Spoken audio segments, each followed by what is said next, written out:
Bismillahirrahmanirrahim. Assalamualaikum warahmatullahi wabarakatuh. Pada video ini saya akan menjelaskan mengenai reaksi sintesis senyawa haloalkana. Sintesis senyawa haloalkana ini tidak bisa dibuat secara langsung dari alkana melalui reaksi substitusi. Kenapa tidak bisa seperti itu? Karena hasil reaksi antara alkana dengan suatu senyawa halida, hasilnya itu bukan merupakan haloalkana tunggal, melainkan berupa campuran haloalkana. Sehingga reaksi sintesis ini tidak mungkin dilakukan melalui mekanisme reaksi substitusi antara alkana dengan senyawa halida. Nah, reaksi sintesis haloalkana ini dari senyawa alkana tadi ya tidak melalui reaksi substitusi tetapi melalui beberapa tahap reaksi. Nah, tahapan reaksinya seperti apa? Mari kita bahas bersama-sama ya. Nah, jadi jika suatu alkana direaksikan dengan halogen pada suhu tinggi atau adanya cahaya ultraviolet, jadi diberikan energi ya karena suhunya tinggi, maka akan terbentuk suatu campuran alkil halida. Jadi syarat supaya alkana kalau bereaksi dengan halogen menghasilkan senyawa haloalkana adalah reaksinya harus berlangsung pada suhu tinggi atau dengan adanya cahaya ultraviolet. Ya, artinya suhu tinggi atau adanya cahaya ultraviolet ini menunjukkan bahwa reaksi sintesis haloalkana antara alkana yang dihasilkan ya, sintesis senyawa haloalkana yang dihasilkan dari reaksi antara alkana dengan senyawa halogen itu membutuhkan energi yang cukup tinggi ya. Jadi sifat-sifat khas dari reaksi antara alkana dengan halogen itu adalah yang pertama, reaksinya tidak terjadi dalam keadaan gelap atau pada suhu rendah ya. Jadi reaksi ini tidak akan terjadi pada keadaan gelap kemudian suhunya rendah. Ya, jadi kondisi reaksinya itu harus ada cahaya ya, cahaya ultraviolet atau pada suhu di atas 250 derajat Celcius. Jadi suhunya cukup tinggi. Kemudian sekali reaksi tersebut dimulai, maka reaksi akan terus berlangsung hingga reaksi habis atau cahaya ultravioletnya dihilangkan. Jadi reaksi tersebut terjadi terus-menerus ya, berlangsung terus-menerus, berantai terus-menerus sampai si cahaya ultravioletnya dihilangkan atau sampai suhunya itu tidak tinggi lagi. Mekanisme reaksi yang seperti itu disebut juga sebagai mekanisme reaksi radikal bebas. Jadi sintesis senyawa haloalkana ini menggunakan mekanisme reaksi radikal bebas yang melibatkan beberapa tahapan reaksi, mulai dari tahapan inisiasi, yaitu tahapan pemicu rantai, kemudian propagasi atau perambatan rantai, dan yang terakhir adalah tahapan terminasi atau pengakhiran rantai. Jadi sintesis haloalkana dari reaksi antara alkana dengan halogen melalui 3 tahapan reaksi, yaitu mulai dari inisiasi, propagasi, dan terminasi. Nah, apa yang terjadi pada setiap tahapan ini?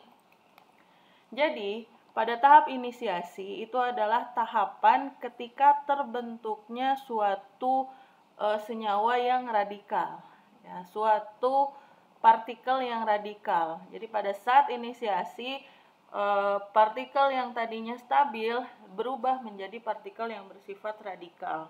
Ya. Nah, ciri-ciri radikal itu seperti ini ya. Jadi cuma satu elektron yang terikat pada si atom tersebut ya. Kenapa dia bersifat radikal? Karena sangat tidak stabil. Kalau misalnya menyerang suatu spesies lain yang stabil, si spesies yang diserang itu akan menjadi radikal. Nah, radikal yang diserangnya itu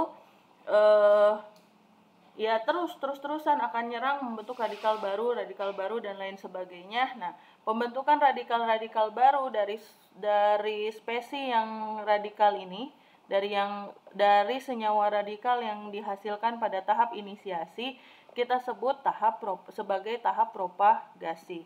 Jadi pada tahap inisiasi terbentuk suatu senyawa yang stabil, diberi suatu energi membentuk suatu senyawa yang radikal. Kemudian pada saat tahap propagasi, senyawa radikal yang terbentuk ini menyerang senyawa-senyawa yang stabil sehingga terbentuklah senyawa-senyawa radikal yang baru.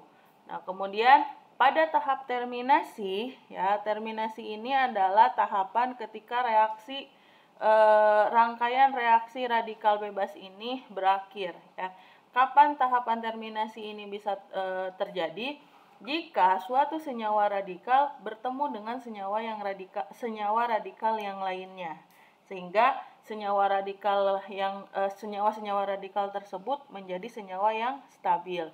Maka dari itu tidak heran jika pembentukan senyawa haloalkana dari senyawa alkana dan senyawa halogen dengan mekanisme reaksi radikal bebas ini menghasilkan campuran dari senyawa haloalkana. Jadi jenis senyawa haloalkananya itu yang dihasilkan bukan satu jenis senyawa aja.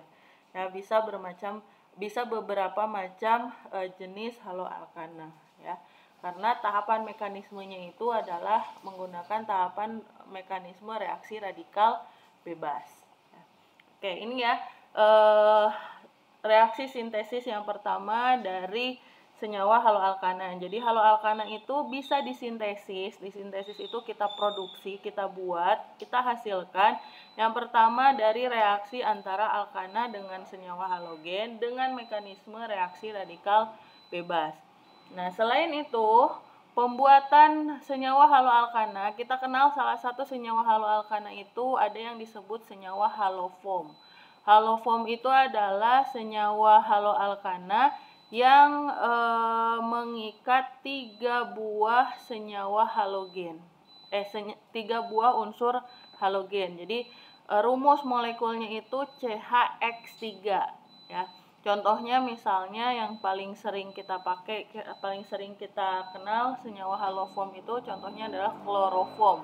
Klorofom itu adalah CHCl3, ya. Nah, bagaimana cara pembuatan senyawa halofom ini? Nah, senyawa halofom bisa kita buat dengan cara mereaksikan etanol dengan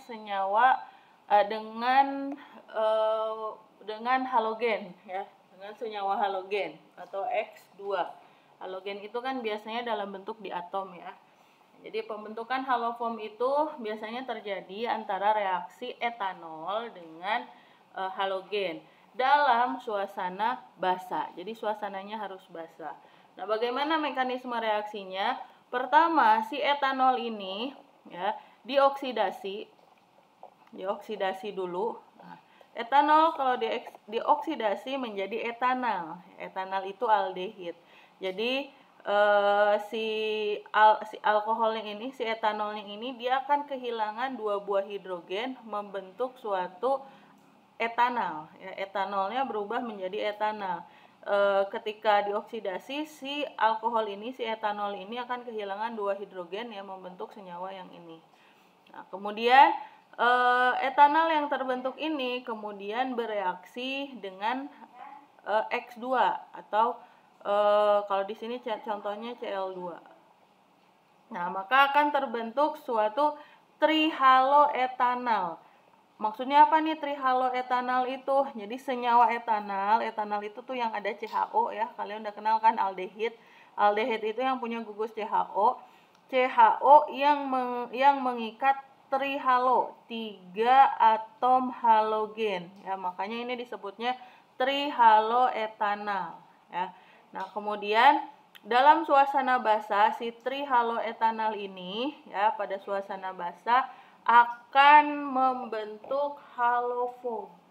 Nah, terbentuk halofom pada suasana basah. Jadi ininya lepas, ya, dan berikatan dengan H, ya, membentuk CHCl3. Kalau di sini ditulisnya HCCl3 atau bisa juga kita bilang CHCl3. Nah, CHCl3 ini merupakan suatu senyawa halofom, ya, karena halogennya itu adalah klor, maka namanya klorofom. Ya, seperti itu. Jadi tahapannya itu pertama reaksi pembuatan haloform itu ya dari etanol dengan si halogen. Pertama si etanolnya dioksidasi ya. Dioksidasi nanti dia menjadi etanal atau aldehid. Kemudian setelah dioksidasi nanti si etanalnya itu bereaksi dengan halogennya. Sorry, ini bukan H2 tapi X2. Bereaksi dengan halogen, kemudian akan terbentuk trihaloetanal. Ya, nah, trihaloetanalnya itu nanti bereaksi dengan basa. Ya, bereaksi dengan basa nanti menghasilkan apa? Menghasilkan senyawa kloroform. Ya, jadi pertama dioksidasi nanti menjadi etanal itu aldehid ya. Kemudian etanalnya bereaksi dengan X2 atau si halogen terbentuk trihaloetanal. Kemudian si trihaloetanalnya itu bereaksi dengan basa terbentuk kloroform ya. Jadi reaksi sintesis haloform itu terjadi antara etanol dengan atau alkohol ya dengan dengan halogen pada suasana basah ya. Nah, yang menjadi kunci ya senyawa karbon yang bisa membentuk haloform ini adalah syaratnya adalah senyawa karbon yang bisa menjadi senyawa haloalkana ini adalah senyawa yang memiliki gugus metil terikat pada atom C yang berikatan dengan oksigen. Ya, jadi kalau pada etanol dia bisa membentuk haloform kalau kalau ada metil yang mengikat karbon, si karbon yang ini mengikat O. Artinya kalau kita menggunakan metanol itu nggak bisa bereaksi dengan halogen membentuk haloform. Kenapa? Karena C yang mengikat O pada metanol itu tidak mengikat suatu gugus metil. Ya, jadi